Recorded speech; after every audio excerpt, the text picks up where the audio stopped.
पाहून कलेक्टर साहेब आपल्याशी सुसंवाद करणार आहेत। काही विद्यार्थ्यांचे प्रश्न असतील तर वीर भगतसिंग विद्यार्थी परिषद आणि सर्व कक्ष नांदेड आयोजित मराठा समाजातील दैदिप्यमान यश मिळवणारे जे काही प्रतिभावंत आहेत यांच्या कार्यक्रमाला उपस्थित असलेले आपल्या कार्यक्रमाचे उद्घाटक आपले आयजी साहेब शहाजी उमप साहेब, राष्ट्रीय अध्यक्ष मराठा सेवा संघ शिवश्री कामाजी पवार, माझे सहकारी वाबळे साहेब, गलदर साहेब, चौगले साहेब आणि मंचावर उपस्थित असलेले सर्व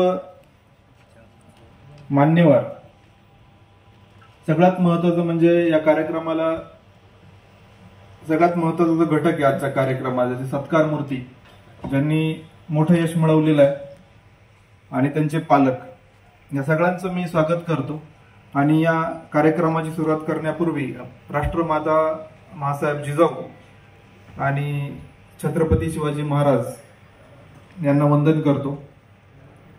खरं तर साधारणतः 15 दिवसापूर्वीच या कार्यक्रमाच्या सगळ्या नियोजनाबद्दल मला पवार साहेब बोलायला आले होते आणि त्याच वेळेस मी त्यांना सांगितलं की मी 100% या कार्यक्रमाला येईल, कारण त्यांनी जे काम केलेलं आहे त्याच्यामध्ये विशेषतः ज्या हॉस्टेलची स्थापना करणं असो किंवा समाजातील जे शेतकरी किंवा कष्टकरी जे आपला समुदाय आहे याच्यामध्ये या सगळ्यांना शैक्षणिक सुविधा आणि त्यामध्ये हॉस्टेलची सुविधा फार महत्वाची असते हे मी स्वतःच्या अनुभवाने पुढे सांगेलच।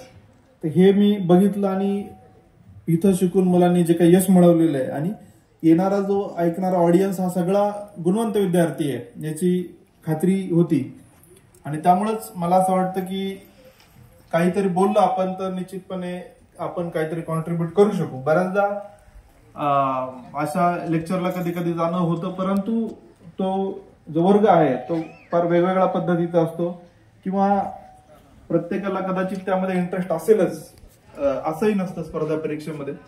त्यामुळं मग नेमकं बोलायचं काय हा एक प्रश्न पडलेला असतो।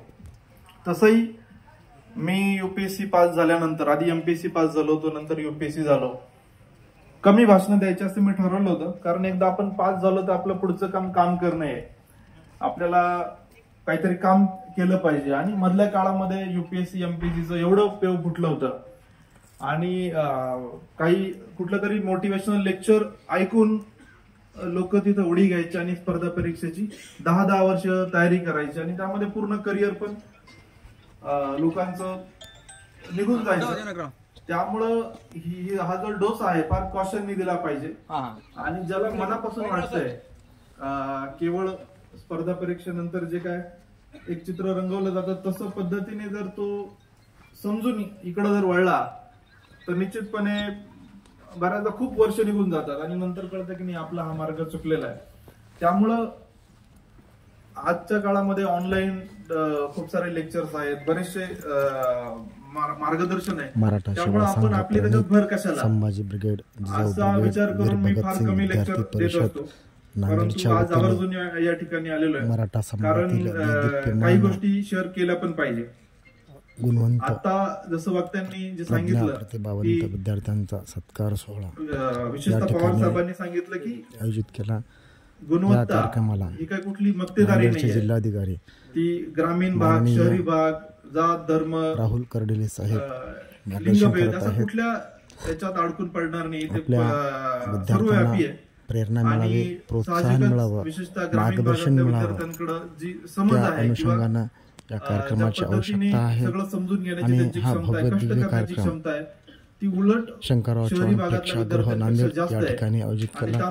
या कार्यक्रमाला प्रमुख मार्गदर्शक म्हणून कार्यक्रमाचे अध्यक्ष शिवश्री कामाजी पवार साहेब, तसेच या कार्यक्रमाचे उद्घाटक शहाजी उमप साहेब, पोलीस उपमहानिरीक्षक नांदेड आणि मार्गदर्शक राहुल कर्डिले साहेब, जिल्हाधिकारी नांदेड। ऐकलं असेल कर्मवीर